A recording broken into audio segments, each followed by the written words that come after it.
महिला हो या युवा हो, सभी वर्गों को आगे बढ़ाने के लिए इस बजट में पॉलिसी अनाउंस की गई है और साथ साथ में मिडिल क्लास, ये बहुत बड़ा एक लार्ज सेक्शन है हमारे आबादी की, और मिडिल क्लास को भी आगे बढ़ाने के लिए जो भी व्यवस्था की है, इसे आप लोगों ने खुद देखी है कि इस बार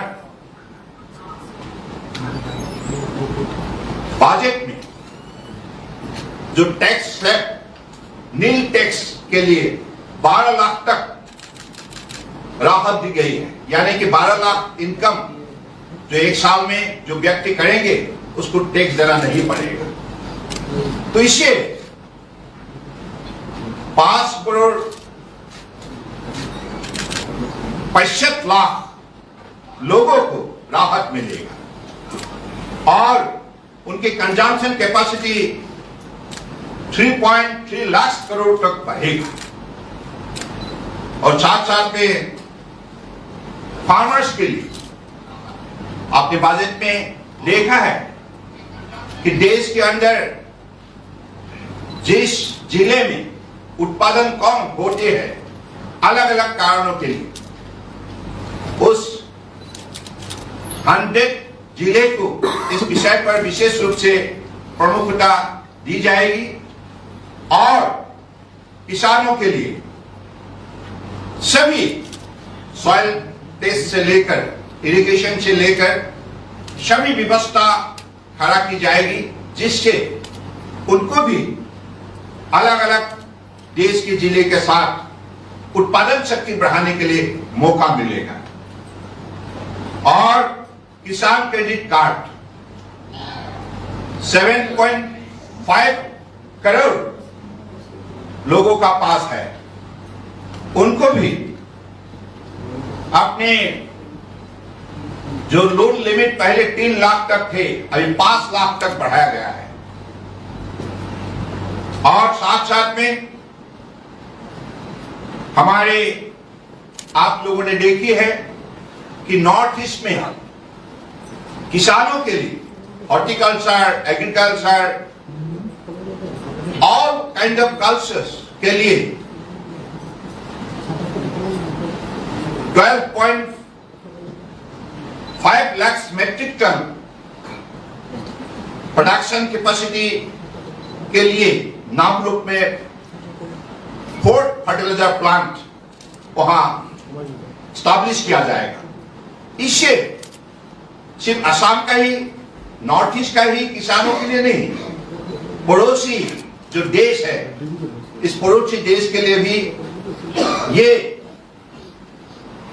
उत्पादन से भविष्य में हमारी मार्केट की कैपेसिटी बढ़ेगा।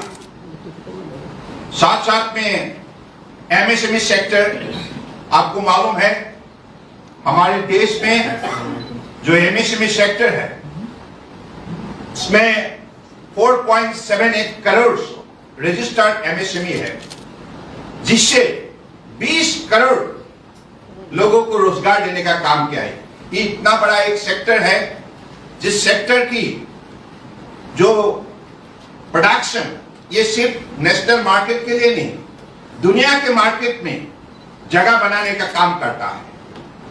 तो इतने बड़े सेक्टर को आगे बढ़ाने के लिए, देश को आत्मनिर्भर बनाने के लिए, मेक इन इंडिया प्रोग्राम को प्रोत्साहित करने के लिए इस बजट में उनके लिए पहले जो 5 करोड़ तक क्रेडिट गारंटी देने का जो व्यवस्था था उसको आप 10 करोड़ तक बढ़ाया गया है। यानी कि एमएसएमई सेक्टर जो छोटा छोटा हमारी इंडस्ट्री है, इस इंडस्ट्रियों को अगर बढ़वा दे तो उनमें रोजगार भी दिया देने का शक्ति बढ़ता है। साथ साथ में अलग अलग हमारे आइटम का मैन्युफैक्चरिंग होते हैं, जिस आइटम सिर्फ देश में ही नहीं दुनिया के बाजार में भी एक अलग सा अपना जगह बनाने का काम करता है। उसी हिसाब से हमारे ST, SC जो वुमेन जो पहली बार के लिए एंटरप्रेन्योरशिप बनना चाहते हैं, उनके लिए भी 2 करोड़ तक टर्म लोन देने का व्यवस्था रखा गया है। 2 करोड़ तक ST, SC का जो भी महिला एंटरप्रेन्योर बनना चाहते हैं, तो उनके लिए ये टर्म लोन 2 करोड़ तक देने का व्यवस्था रखा गया है। साथ साथ में हमारे ये जो फुटवेयर जो है, ये फुटवेयर जो लेदर फैक्ट्री है, इस लेदर फैक्ट्री का जो मार्केट विदेश में बहुत बड़ा मार्केट है, उसको भी अगले दिनों में आगे बढ़ाने के लिए वहां विशेष रूप से सरकार की तरफ से कदम उठाया जाएगा, जिससे 22 लाख लोगों को रोजगार मिलेगा। और साथ साथ में हमारे आर्टिफिशियल इंटेलिजेंस के लिए, युवाओं के लिए, आप सबको मालूम है आज दुनिया में आर्टिफिशियल इंटेलिजेंस के द्वारा जो विकास के रास्ते पर कदम उठाने के लिए जो भी अलग अलग देश ने निर्णय ली है और आर्टिफिशियल इंटेलिजेंस को जिस हिसाब से बढ़वा दी गई है और युवाओं को इस विषय पर विशेष सुविधा उपलब्ध करने के लिए एक इंस्टीट्यूट बनाया जाएगा, सेंटर ऑफ एक्सीलेंस, 500 करोड़ लागत से। और आप सबको मालूम है कि मैरीटाइम डेवलपमेंट फंड 25,000 करोड़ यानी कि इस फंड के जरिए भविष्य में हमारा मैरीटाइम इंडस्ट्री को बढ़ावा मिलेगा। देश के अंदर ही जहाज बनेगा, जहाज रिपेयर होगा, जहाज को ब्रेक भी करेगा। यानी कि इस सेक्टर में पहले हम दुनिया के प्रमुख देश की सूची में थे नहीं, और अब परम आदरणीय प्रधानमंत्री जी के नेतृत्व में मैरीटाइम सेक्टर को बढ़ावा देने के लिए पिछले 10 साल में जो कदम उठाए गए, इसके वजह से आज आप लोगों ने देखा है इस सेक्टर में अलग अलग वर्टिकल में अपना दुनिया में जगह बनाने का काम किया है, और इससे बहुत लाखों से अधिक रोजगार मिलते हैं। तो अगले दिनों में यही लक्ष्य है कि हमारे ये 25,000 करोड़ का जो मैरीटाइम डेवलपमेंट फंड के जरिए हम चाहते हैं कि 1.5 lakh foreign investment, direct investment और अलग अलग सेक्टर से इन्वेस्टमेंट हो, और उसी हिसाब से इसी इंडस्ट्री के द्वारा भविष्य में 11 से 12 लाख रोजगार देने का भी काम करेगा। तो कुल मिला के हमारे परम आदरणीय प्रधानमंत्री के नेतृत्व में आज जो भी विकास हुई है, इस विकास की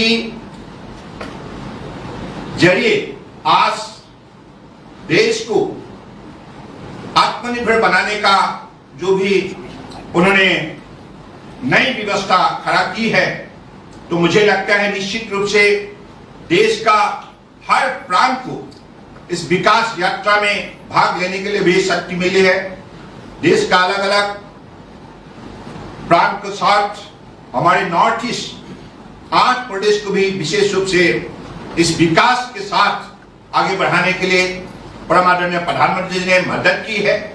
पिछले 10 साल में नॉर्थ ईस्ट में जो विकास हुई है, आप कह सकते हैं त्रिपुरा एक उदाहरण है। त्रिपुरा में आज देखिए 21-22 फ्लाइट दैनिक अब त्रिपुरा एयरपोर्ट में आती है। देश के अलग अलग प्रांतों से अलग अलग प्रांतों पर हमारे यहाँ की यात्री को ले जाने का काम करते हैं। One of the busiest airport after Guwahati in north east. और त्रिपुरा आप स्मार्ट सिटी बनने जा रहा है। त्रिपुरा का रेल लाइन आप देखिए, 2014 तक यहाँ सिर्फ मीटर गज चलता था, और आज इसी त्रिपुरा बॉर्डर से और 25 से 30 तक अलग अलग प्रांतों से ट्रेन आया जाया करता है।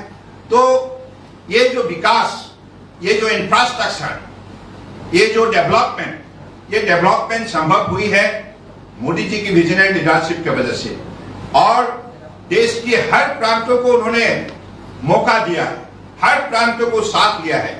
ऐसा कोई प्रांत नहीं, लद्दाख से लेकर आप पुडुचेरी तक और अरुणाचल से लेकर आप गुजरात तक, किसी भी ऐसा प्रांत नहीं है जिसको विकास की परिकल्पना से नहीं जोड़ा। हर वर्गों को जैसे जोड़ा है, सबका साथ सबका विकास, इंक्लूसिव जो है, हमारे युवा है, महिला है, किसान है, गरीब है, तो सभी को साथ लेकर देश को आगे बढ़ाने के लिए जो शक्तिशाली मोदी जी ने नेतृत्व दी है, इसके वजह से आज दुनिया में हिंदुस्तान का अपना पहचान बन चुका है और दुनिया ने हिंदुस्तान की तरफ देखने लगा है।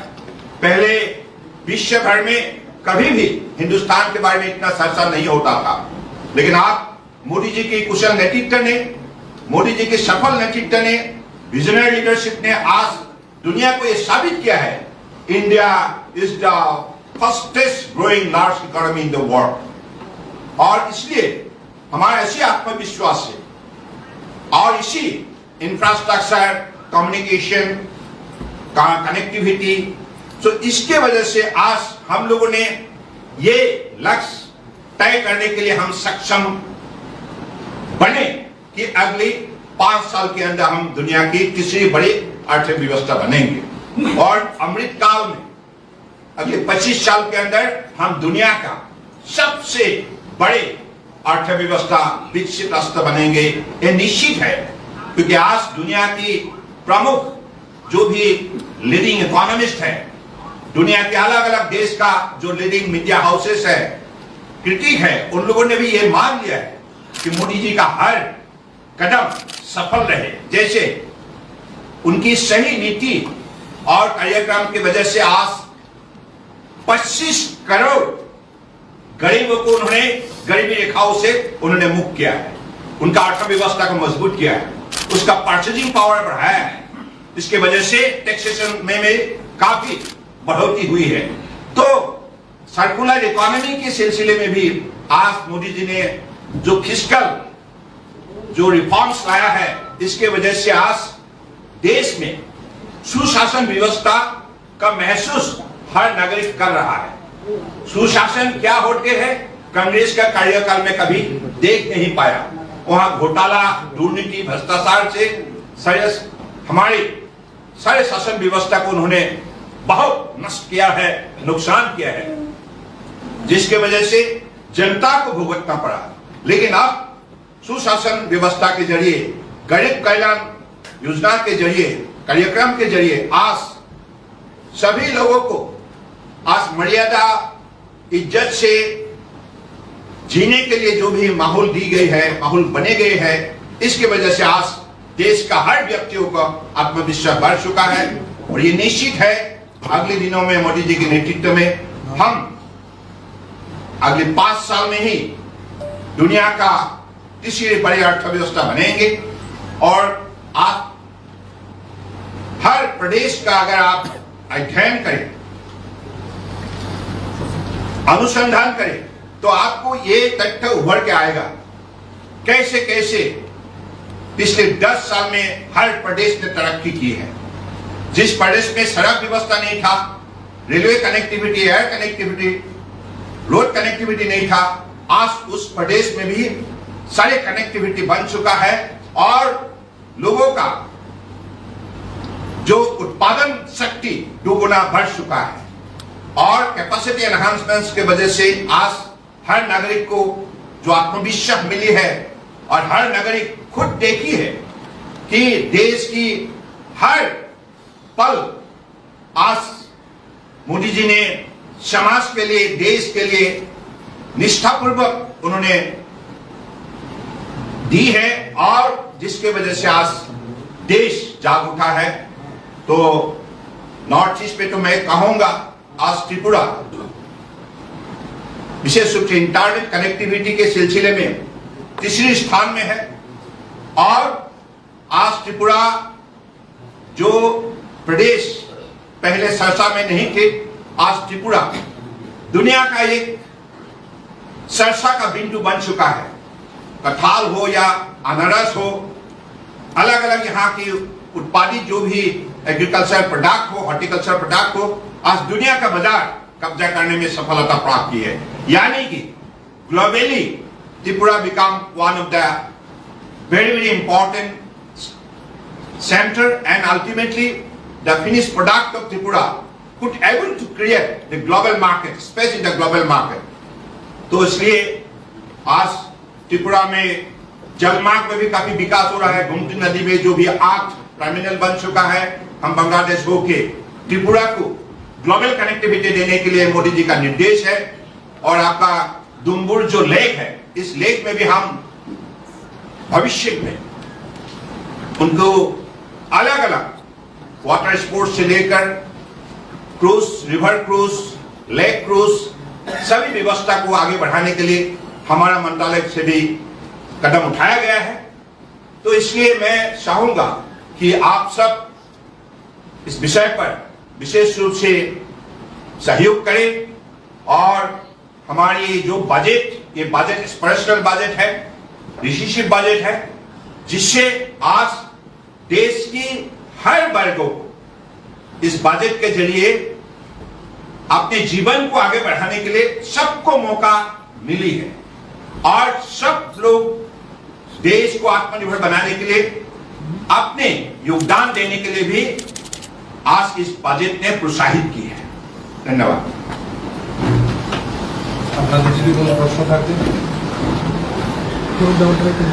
Sir, since you are the shipping minister also, since through Bangladesh there were some plans for bringing ship to Tripura. So we understand the present scenario in Bangladesh, but has there been any development in that area? No, that is why we are like developing jetties, particularly through Gumti rivers. Will connect Bay of Bengal. Okay, it will not only restrict to Bangladesh, but through Bangladesh will connect Calcutta, will connect Paradip, will connect Visakhapatnam, will connect Situate. So because we want to give global connectivity, because Tripura is a very, very important fertile state in our country, and Tripura has the ability to produce a lot of goods which has create a global market for the country. So this initiative is on. So just want to cross check, when speaking on the MSME sector, you said that 4.28 crore registered MSME workers, organizations have given employment to 20 crore people. Is that correct, sir? This is the figure. Total number of MSME is 4.78 crore. Yeah, across the country. And it has given employment to 20 crore. 20 crore, yeah. So the budgetary Okay. proposal, one last question. Yeah. The budget proposal has obviously, we have seen, congratulatory rallies coming in Tripura and other parts of the country. The opposition, CPI, which is the prime opposition in Tripura, now they have come with an alternative proposal on the left front, collective or the left parties. They said that the budget is, having new direction for the middle class, of course, but it will create a revenue deficit. And their proposal is to impose a 4% additional tax on the big corporate houses. How do they accept? It is below 5. It is below 5. We are maintaining because of the fiscal reforms. Fiscal reforms. Whatever, you have seen how GST has brought transparency in the entire taxation system. Earlier, there was Inspector Raj during their time. Okay, thank you. Thank you.